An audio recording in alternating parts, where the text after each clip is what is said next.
choir. Look at this choir. I love it. See that we are back in full force after the pandemic. Very exciting. Thank you to All Pilgrims Church for having us here tonight. If you don't know what you're getting into, tonight is Woody Guthrie's Columbia River songs. And I'm not sure how much this information has gotten out in the world that Woody Guthrie wrote 26 songs in 30 days in 1941, employed by the federal government to essentially write propaganda selling the Cooley Dam and public power to the public, because there was sort of a battle between public and private power going on. So these songs, we have really done I'm going to switch to this microphone because this one's kind of cutting out, isn't it? Might be a better. Hello? Okay. So this session has been really unique. I don't normally do a lot of talking, but we've taken 10 or 15 minutes out of every rehearsal to have like a little history moment. And we're going to share a lot of the information that we learned with you over the course of the concert. So you'll be learning some history of Washington State and the Grand Cooley Dam. And I will say that over the course of the process, speaking for myself, all of the context that we put around these songs, reading about the history, made it a somewhat complicated concert to present. Because the music is very sort of boosterism propaganda about the dam. And you will hear that very much so in the music. But the dam is really a product of sort of manifest destiny thinking, of trying to conquer and dominate the West where there was dry and unfarmable land. So bringing irrigation so that people could move there, so we could fulfill our destiny as a European white country to make it to the West Coast and fill it all in with people and dominate the landscape and the inhabitants that were already living here. And so this is part of the bigger story of our United States history. So we're going to be telling parts of that aspect too. I'm really, really grateful that I've gotten to learn, that all of us have gotten to learn just so much context, because of course the dam is the only reason that all of these big cities were able to grow up on the West Coast. And the Bureau of Reclamation is the reason all of these massive water projects were what allowed farming to come, right? And what we are still dealing with now, all of these massive remakings of the land, is what's causing a lot of our problems with California flooding, and we're living with the legacy of these decisions to do massive geotech, just changing the landscape forever. And the indigenous people of our area, the impact, it can never be undone. So that is part of what we're doing here tonight, is making sure that we are all aware that these songs are not just fun sing-alongs, that there's a lot that goes with it. And we're going to share all of that, along with the fabulous Woody Guthrie and his amazing songwriting. Okay, we're going to go ahead and get started.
listen to a little sound.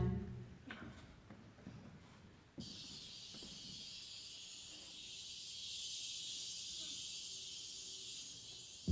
little bit hard to hear, but that there is the sound of a locust, and that's the sound of an Oklahoma summer. And that is where our story begins. Woody Guthrie was born in Okemah, Oklahoma in July of 1912. He had a very hard childhood. His little sister died real young. His mama ended up in a mental ward. They later found out it was Huntington's disease that got her. And when the oil run dry in 1931, Woody moved to Pampa, Texas. That's where he met a girl, fell in love, got married, had 3 children, all before the age of 23. Well, then the Dust Bowl hit. Now, the Dust Bowl, for those of you not familiar, was a natural catastrophe of biblical proportions. It was the worst man-made natural disaster ever in the history of American times thus far. 5.2 million acres of grassland was plowed, encouraged by government farm subsidies and land giveaways from the boom times.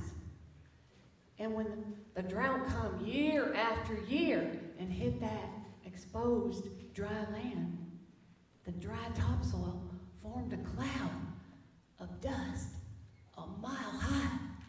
A mile high.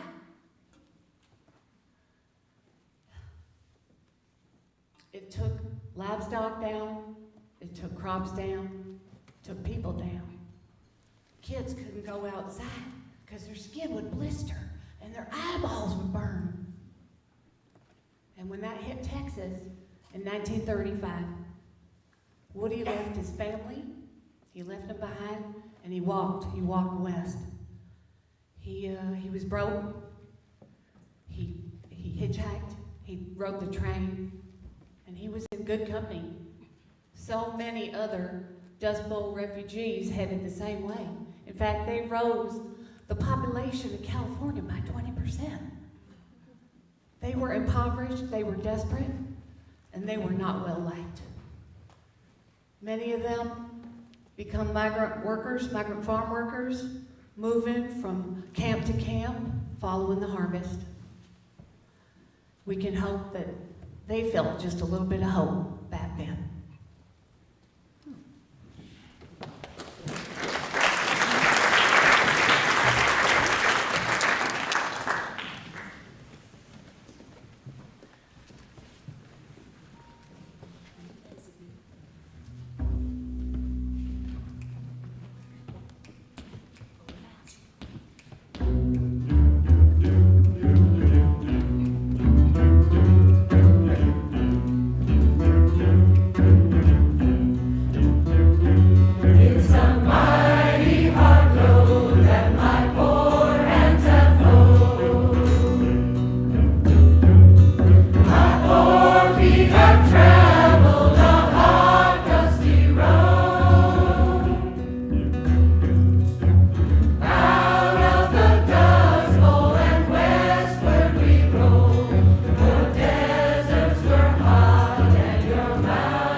we all heard the wonderful narration given by Sophia about how Woody Guthrie went from Oklahoma to Texas and then to Los Angeles, California with his family.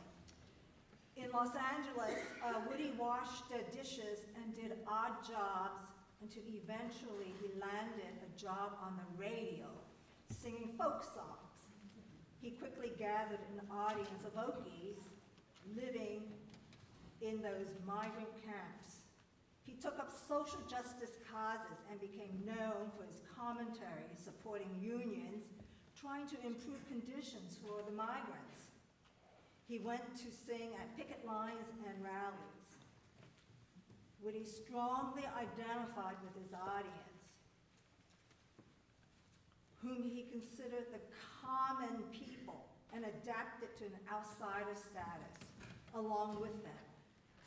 This role would become an essential element of his political and social positioning, gradually working its way into his songwriting. Woody Guthrie, I'd like to, made a quote, "I hate a song that makes you think that you're not any good. I hate a song that makes you think that you're just born to lose, bound to lose. No good to nobody, no good for nothing. Songs that run you down, or songs that poke fun of you on account of your bad luck or your hard traveling. I am out to fight those kinds of songs to the very last breath of air and my last drop of blood." So Woody was really for the common man.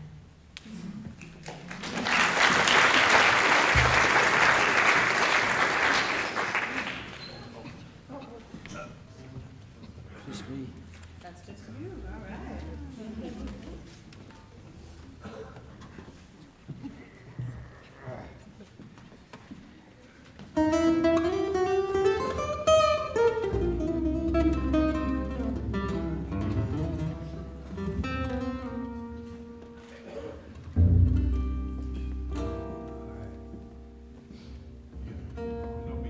Oh, the Talking Blues? You want to do that little intro, or? We haven't met together that much. Long about 1929, owned a little farm, doing just fine. Raised a little row crop, raised some wheat, sold it over at the county seat, drawed money, raised a family. But the dust came along, and the price went down. I didn't have the money when the bank came around. Tumbleweeds and the black dust blowed. So we hit the trail to the lands where the waters flowed, way out across yonder somewhere.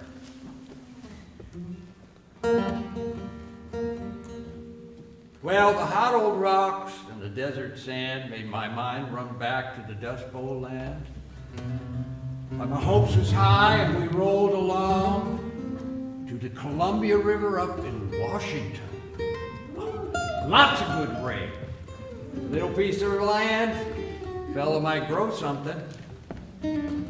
So we settled down on some cutover land, pulled up brush and stumps by hand. But the sun burned up my first crop of wheat, and the river down the canyon just 500 feet. Might as well have been 50 miles. Couldn't get no water. So we gathered our belongings, we set out for town, seen the vacant houses, the farms all around, people leaving out. Well, if you're asking me, that's the lonesomest sight as a fella could see. Good land. You can grow anything you plant if you can get the moisture. So, we struck a lumber town, heard the big saw sing, and when business is good, lumber is king. So I went looking for a job, but the man said no. So we hit the skids on the old skid row, traipsing up and down, trying to get a bite to eat, kids hungry. Heard about a job, so we hit the wheat, made about enough for the kids to eat, picking the berries, gathering in the fruit, apples, peaches, hops too. Slept in just about everything but a good warm bed. Been to Arizona, been to California too. Found people was plenty, but the jobs was few.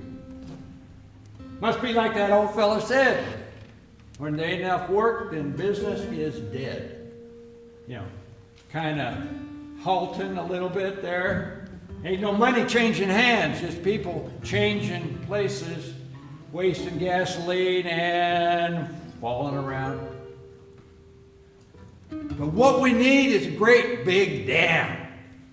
Throw a lot of water out across that land. And, you know, people could work and stuff could grow and we could say goodbye to the old Skid Row. You know, work hard, grow all kinds of stuff, kids too, and take it easy. But times have changed since Guthrie wrote that song. We got too many dams. Things is going wrong.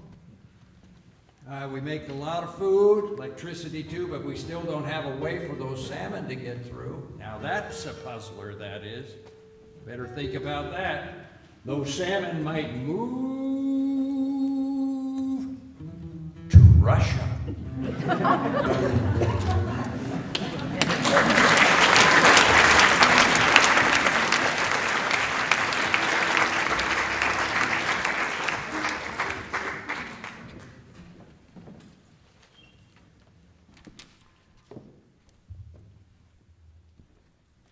Since time immemorial, the tribes of the Pacific Northwest were sustained by the salmon runs of the Columbia River and the plentiful resources found throughout the Columbia River Basin.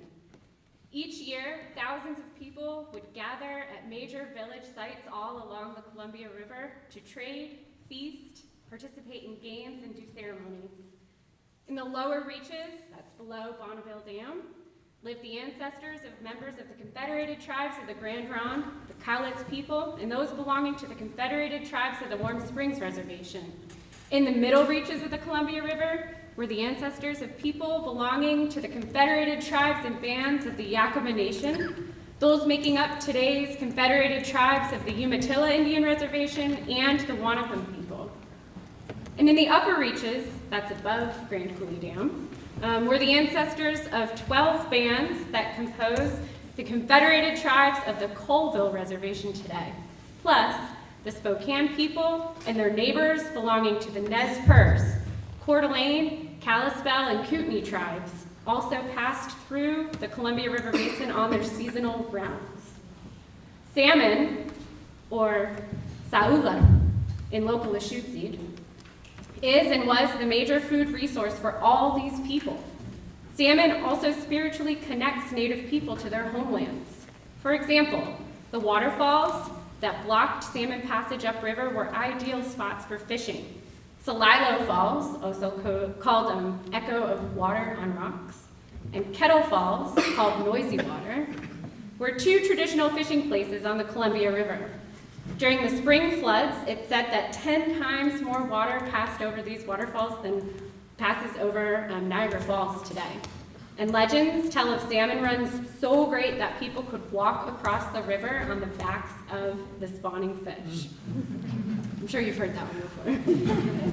Fishermen would snag these salmon from family-operated platforms and scaffolds with dip nets, leaning precariously over the raging waters with expertise.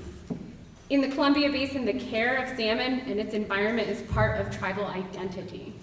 But traditional lifeways and seasonal rounds became harder once Euro-Americans passed through the Dalles in the 1840s. And by the time the United States government founded Fort Dalles in 1850, the Native population was already decimated by the disease that preceded the white settlements.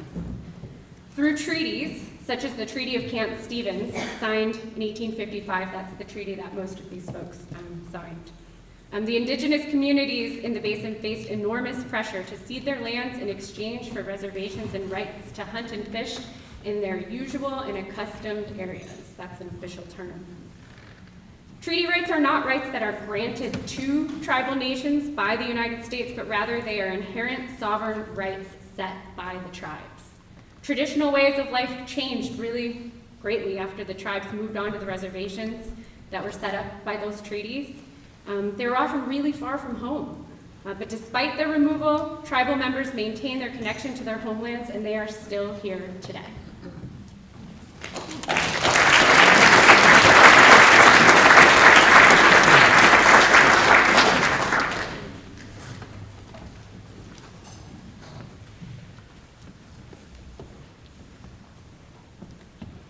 Not long before Woody's trip over the course of a weekend in June 1940, Native Americans from across the Pacific Northwest gathered in Kettle Falls, Washington, for a 3-day ceremony of tears.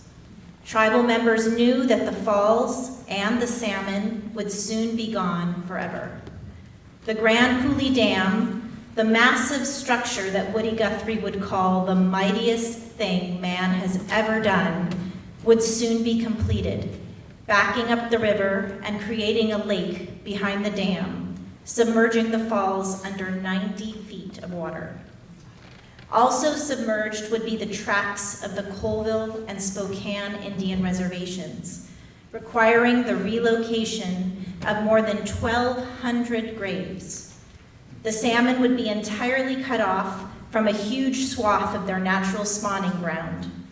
Within a few short weeks, the land that had sustained the Northwest tribes for thousands of years would be utterly transformed by an audacious feat of engineering that still stands today as one of the most ambitious and, some argue, arrogant in human history.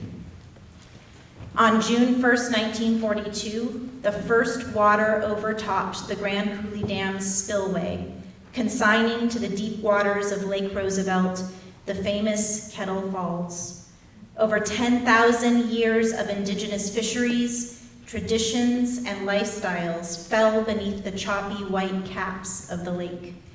After 1946, no salmon were ever seen at the dam again.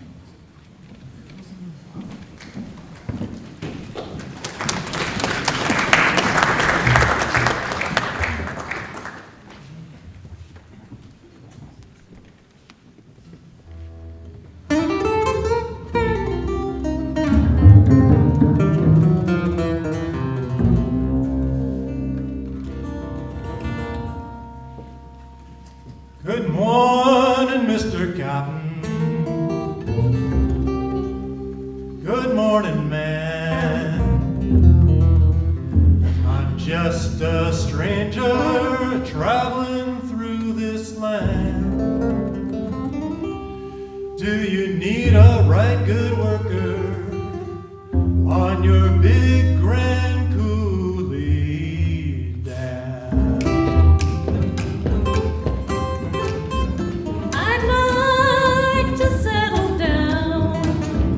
But I ramble all the time. I'd like to settle down with this man and kids of mine. But a place to settle down, Cap, is a mighty hard place to find.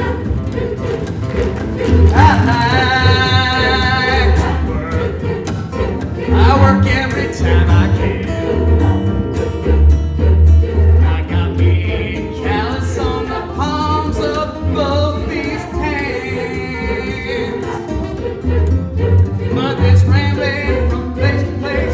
Hard on a family man. I like to work. I don't like to beg and steal. The harder I'm working, the better it makes me feel. But my wife and kids get to rest every time they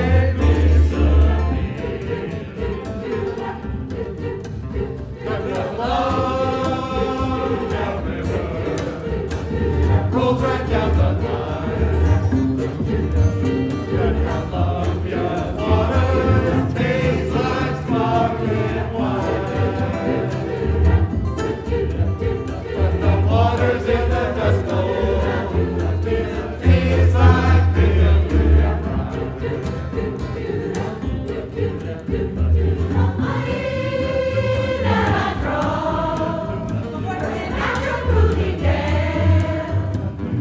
My wife will meet me at the door, stretching out her hand.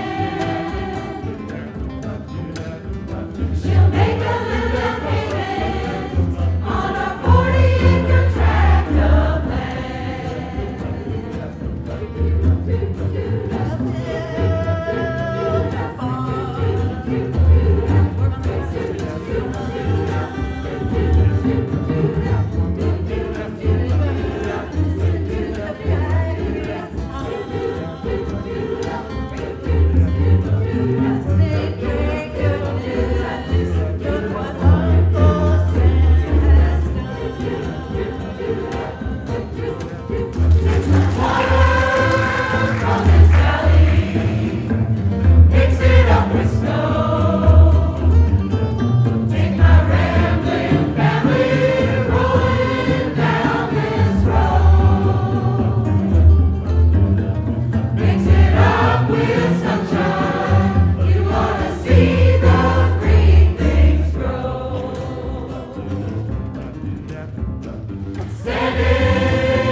An excerpt from Greg Vandy's book, 26 Songs in 30 Days. By today's thinking, it can be difficult to remember why a folk singer like Woody Guthrie, who proved willing to walk away from good money based on principle, so vociferously endorsed a project like the Grand Coulee Dam. It killed salmon, it took away tribal land, it powered war industries, all factors well understood by the time Guthrie arrived. While some have castigated Guthrie for his support of the dams, others suggest he was naive and didn't understand what he was being asked to endorse. Neither point of view gets to the more complicated truth. Woody's driver suggests he didn't hold any ill will toward Native Americans. Rather, one of his favorite parts of the trip was meeting tribal members at Solillo Falls, a large salmon fishing area that was eventually drowned by the completion of the Dallas Dam. His driver said, quote, "He was very much interested in the Indians that were up there. He looked upon them as the common people too." Guthrie was deeply affected by the collapse of the Oklahoma and Texas economies due to prolonged drought and limited options open to the dispossessed farmers who migrated to California. To Woody Guthrie, the Dust Bowl balladeer, the Columbia River Project was an ambitious solution to the Dust Bowl, and his songs were the direct answers to his earlier Dust Bowl ballads. He saw the dams as the answer to the ills of his time and the path forward for his people.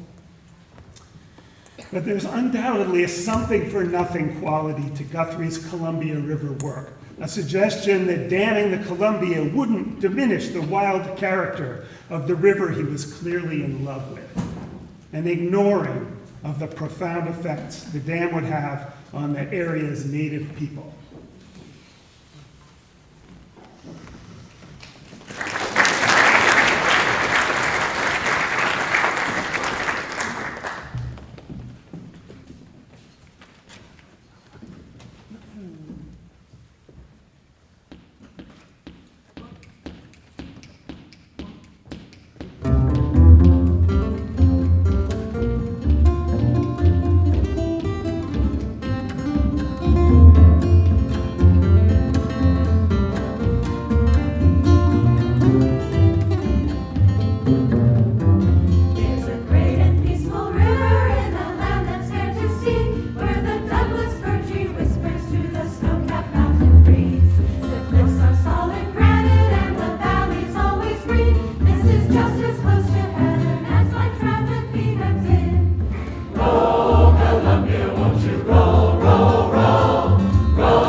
across their silver strands. See the crops and orchards springing to the touch of nature's hand. If it's further up the river where your eye will meet the sky, is where you'll see the steel and concrete of the big and Cooley rise.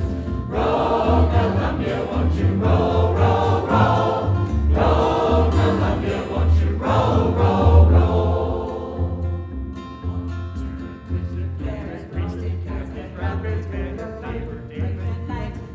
Strength against the river in its wild and reckless flight. Their boats were beat to splinters, but it left us dreams and dreams of the day when they would conquer that wild and poisonous stream. Roll, Columbia, won't you roll, roll, roll. Roll, Columbia, won't you roll, roll, roll. Uncle Sam took up the challenge in the year of 33 for the farmers and the workers and for all humanity. Downriver you can ramble where the sun sets in the sea, but while you're rambling river you can do some work for me. Roll, Columbia, won't you roll, roll, roll. Roll, Columbia, won't you roll, roll, roll. Now there's full a million horses charged with Cooley's electric power. Day and night they run the factory and they never will get tired. While a coal mine gets dug out and an oil well it runs dry, we'll forever find our power where the river meets the sky. Roll, Columbia, won't you roll, roll, roll. Roll, Columbia, won't you roll, roll, roll.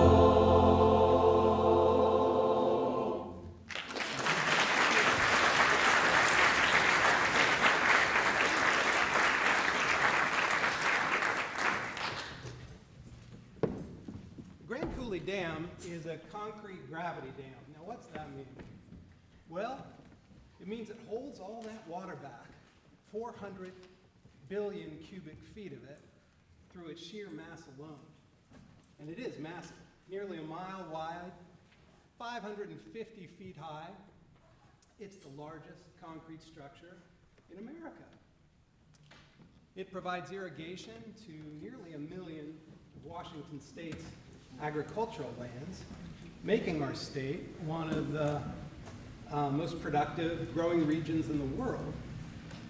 It's also the largest hydroelectric facility in America, generating 21 billion kilowatt hours of power every year,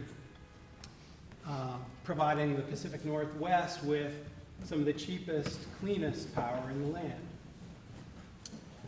It was built by 11,000 men, working round-the-clock shifts, 24 hours a day over years, and they completed their work 14 months ahead of schedule. It's the highest upstream, I guess we could say, of the 11 dams of the Columbia River, and it's been called a monument to noble ideals and unintended consequences, where we find our proudest dreams and profoundest regrets woven together.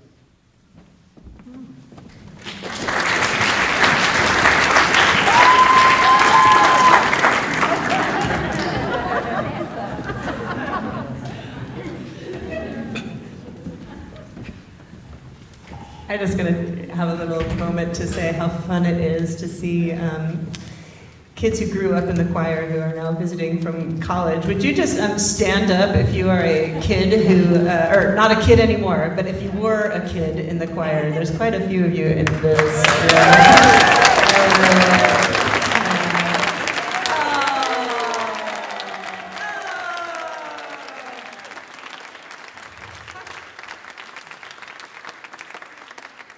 I just love that. You know, we are coming up on our 20th season. Wait, is it? No, it's the one after next season. Sorry, so next season is our 19th and the one after that is our 20th. Okay, we're going to invite you to do a little sing-along with us. You might notice that some of Woody's melodies sound suspiciously familiar, and part of the great folk tradition. There's several of these songs that he just nabbed another song and wrote new lyrics for it. And one of them is On Top of Old Smoky. And can you believe this counts as one of the 26? It does. So if you pick up the little half sheet that was on your seat, we're gonna, this is less than half of the verses of this song. I cut this down because it was so long, but we're gonna go ahead and sing through this together.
There are 3 government agencies responsible for the building and administration of the Grand Coulee Dam.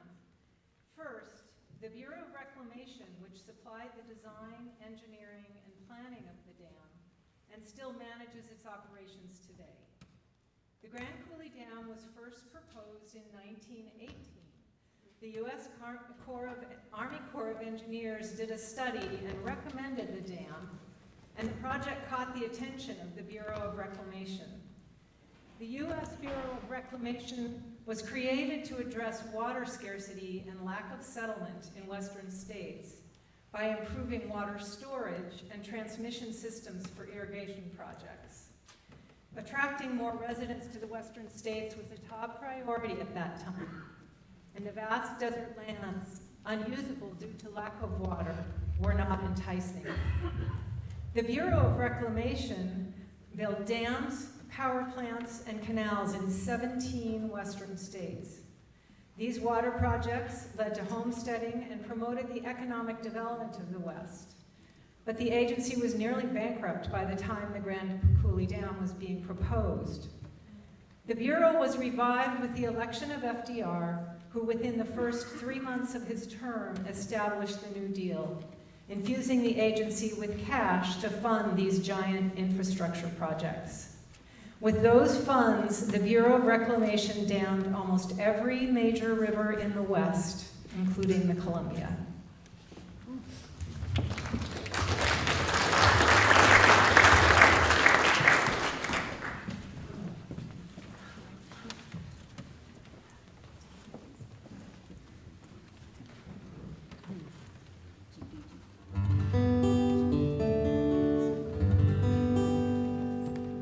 Now the world has 7 wonders that the travelers always tell. Some gardens and some towers, I guess you know them well. But now the greatest wonder is in Uncle Sam's fair land. It's the King Columbia River and the big Grand Coulee Dam.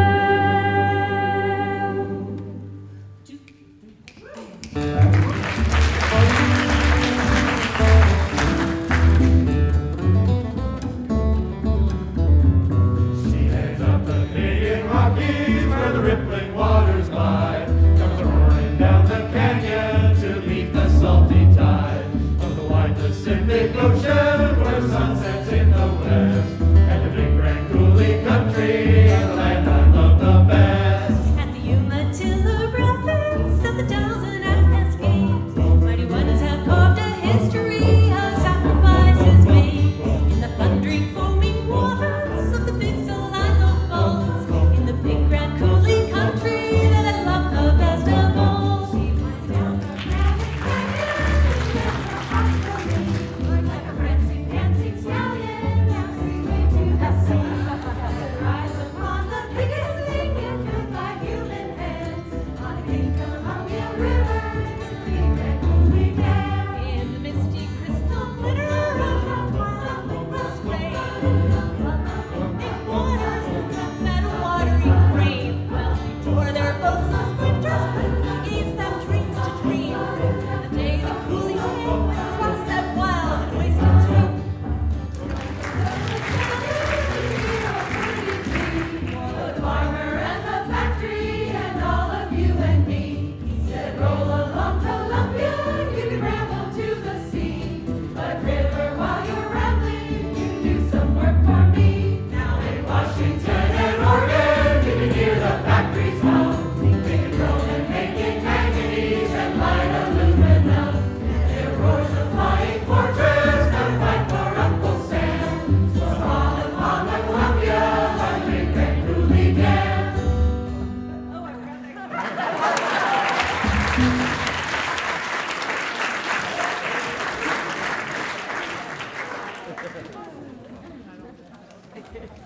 Jen, before you jump in, I'm just going to say this is more solos for a concert than we've ever had before, and there are a number of folks who are trying out a solo for the first time ever.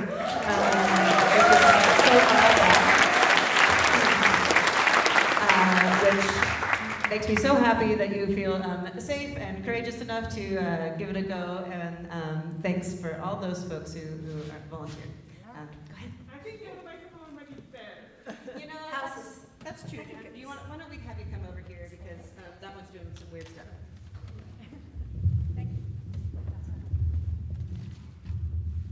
There we go. Okay, back to the government and agencies here. The second agency was the Works Progress Administration.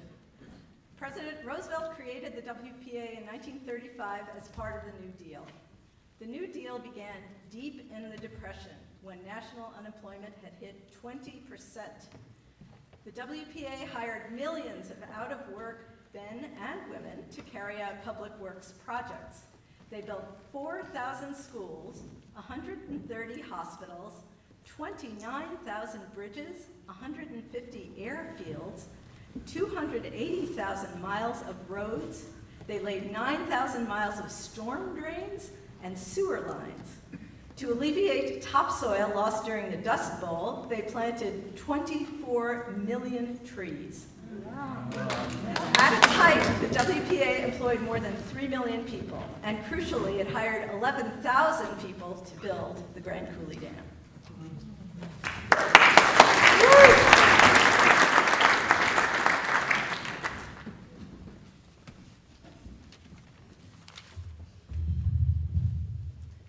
Finally, the Bonneville Power Administration. The BPA started in 1937 as a self-funding, nonprofit, federal power marketing agency within the Department of Energy. It sells wholesale carbon-free hydroelectric power generated by the Grand Coulee and other dams in the Columbia River Basin to 8 western states and Canada. Today it is one of only 4 such regional entities in the whole United States. The cost-based, not-for-profit model of the BPA offers affordable power and transmission services that drive our region's economy. And although the BPA has had its share of troubling or controversial episodes in its 85-year history, for example, some of you will remember, the Washington Public Power Supply System, get it? In the 1960s, when overly optimistic projections of power usage led to bond sales to finance the building of nuclear power plants, remember? Of the 5 plants started, only 1 was completed. BPA is still paying off that debt. Whoops. And although the BPS has worked with other federal agencies to restore endangered salmon habitat, there's still demands to remove many of the 31 dams operating today. But I digress. Back then in the 40s, when the BPA was established, there was a battle being waged between private and public power, with private energy companies, as you might imagine, intensely opposed to the cheap public power the BPA was offering. They couldn't compete financially, so they began a vicious propaganda campaign to try to sway public opinion away from public power. Enter Woody Guthrie, the Dust Bowl troubadour, the labor union advocate, perhaps a communist, who found himself employed by the federal government to write songs that would convince the common people that public power was, in fact, in their best interests.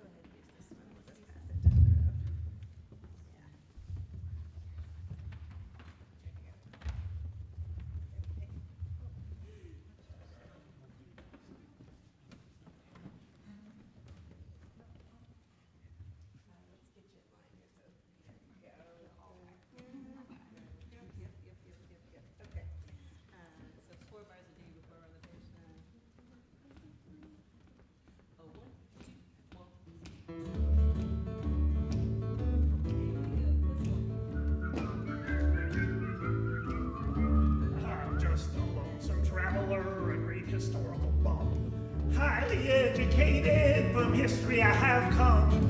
I built the Rock of Ages, it is the year of 1, and that's about the biggest thing that ever has been done. I worked in the Garden of Eden, it was the year of 2. Joined the Apple Pickers Union, I always paid my dues. Was the one who signed the contract to raise the rising sun, and that was about the biggest thing that ever has been done. I was straw boss on the pyramids, the Tower of Babel too. I opened up the oceans, let the migrant children through. I fought 1,000,000 battles and never lost a one, and that's about the biggest thing that ever has been done.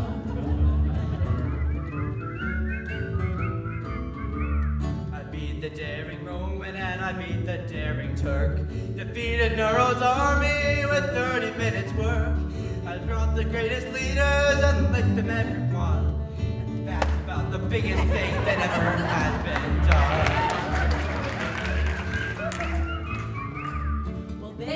took to farming on the great Midwestern plain. The dust had blown 100 years would never come a rain. But we and a million others, we left there on the run. And that was about the biggest thing that ever has been done.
So ahead of the grand opening of the Grand Coulee Dam in 1942, the BPA wanted to make sure that everybody knew all about the biggest thing that ever had been done, right? And I mean, after all, it came with some pretty big bragging rights, right?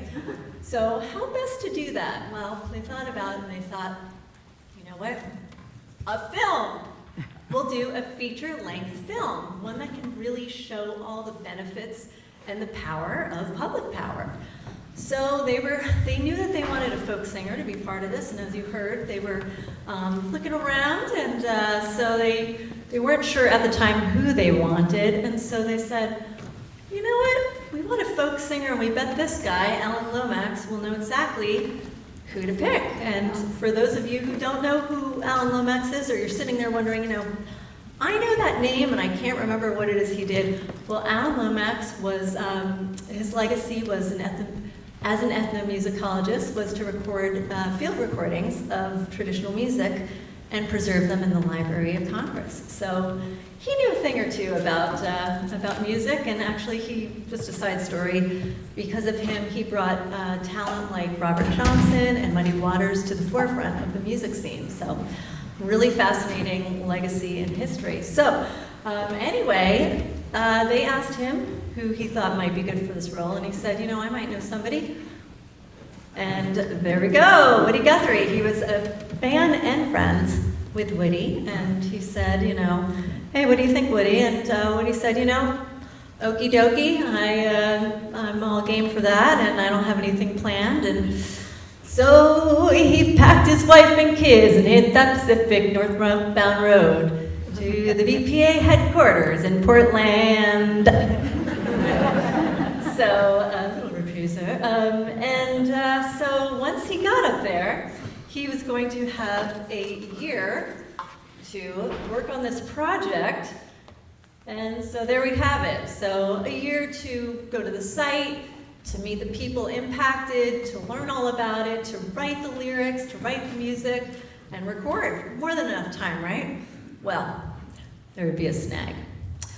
So his background was going to toss up a few red flags, all sorts of red flags, because of his political leanings. So That was an issue, and they didn't think he was going to pass a background check necessary for the one-year contract.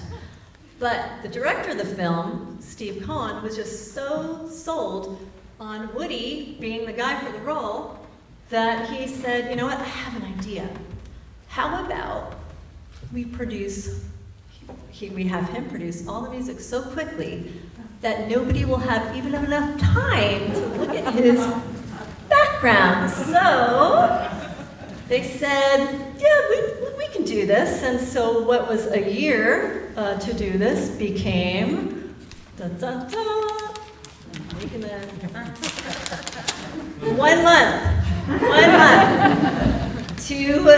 1 month to visit the site, to travel, to talk, to listen and learn, to write, to reflect and rewrite and record. 1 month to record, as you heard, 26 songs in 30 days. And all of this for the cost of $266. That's $10 a song.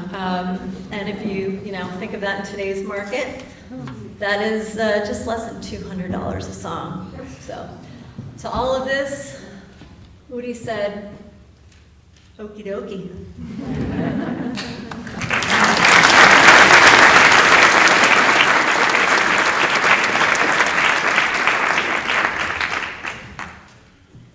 The BPA sent Woody out with a driver, Elmer Bueller, to see the people and the land, not as a tourist, but to show him the problems of the people. He saw Salila Falls and the native fishing. He saw many poor Okies in the area. The farmers were excited, knowing their lives were going to improve. He sat in the back seat with his guitar writing furiously. It was the first time he had ever seen himself on the inside of something bigger, so huge that was bigger than him. Every morning he got up and worked all day. As his son Arno said, you gotta have the discipline and you gotta be crazy. He was both. The war started and the film was never made. The songs were recorded and then stored away in a basement, only found many years later. It wasn't until well after Woody's death from Huntington's disease in 1967 that the full collection of songs was released.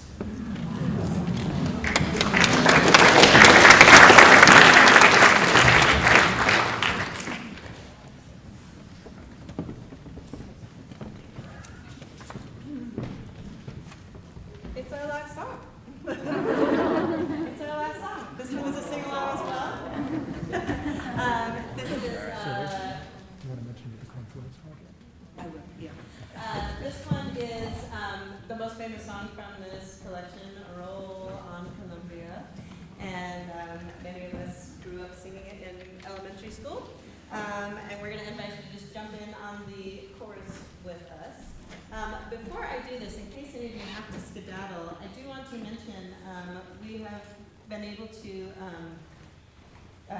name an organization or a nonprofit along the theme of the concert to hopefully send your donations to in lieu of the cost of a ticket for this concert.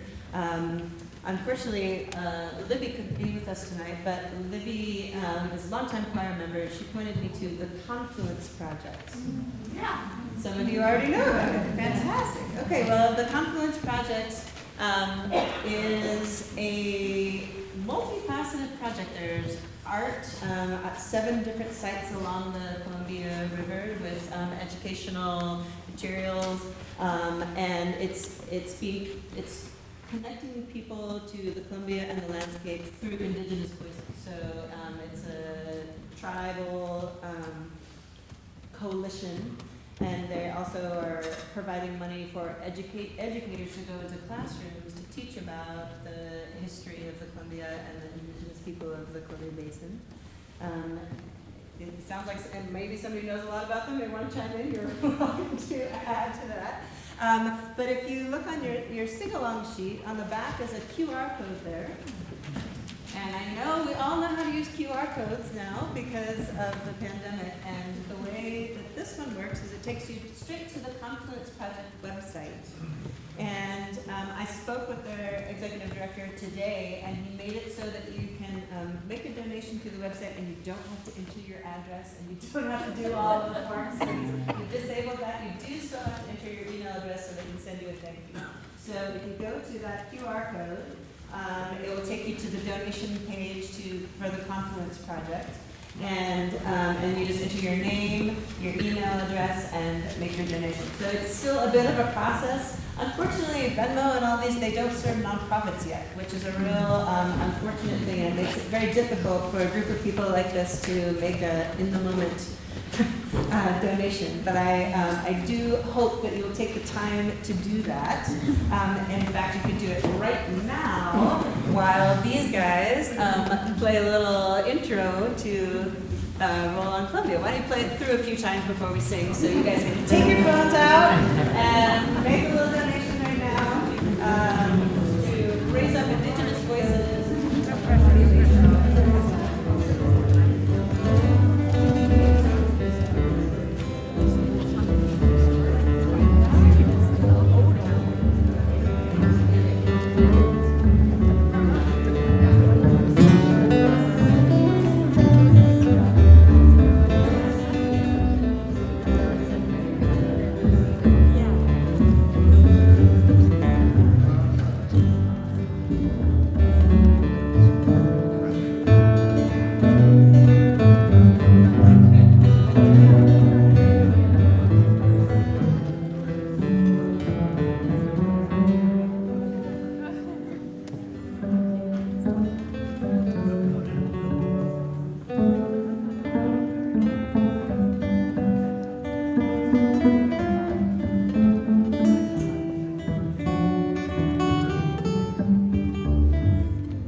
Also a great time to introduce you to these amazing musicians over here.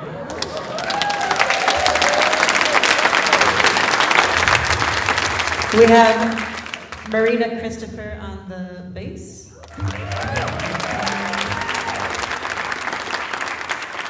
Of Marina and the Dreamboats fame, so check out her band. And then Dave Harmonson, Country Dave Harmonson on guitar.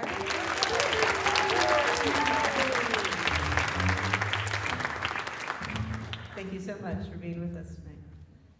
Okay, I know you're still wrapping that up, but I think you can sing and donate at the same time. Let's do it. Roll on Columbia.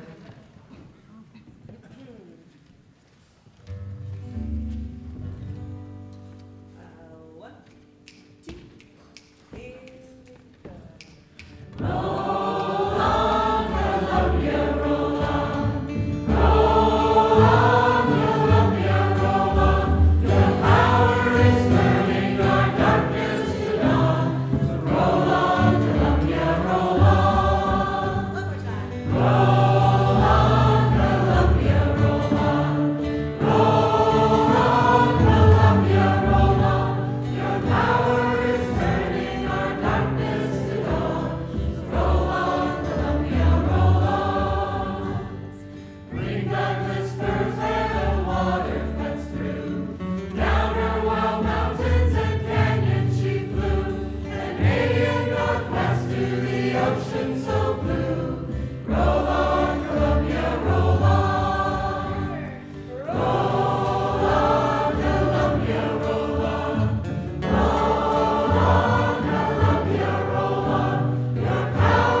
Okay, and we would like to invite you to partake in cookies and snacks.